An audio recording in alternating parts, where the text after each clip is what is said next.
হয়েছে? কি চলতেছে এটা? পেঁয়াজ?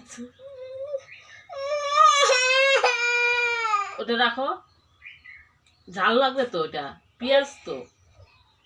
এটা পেঁয়াজ চলতেছে কেন মা?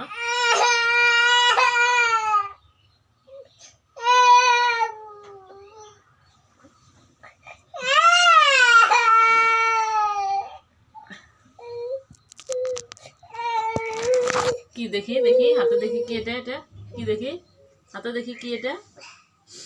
পেঁয়াজ? পেঁয়াজ চুলে এরকম চোখে জল? রাখো রাখো।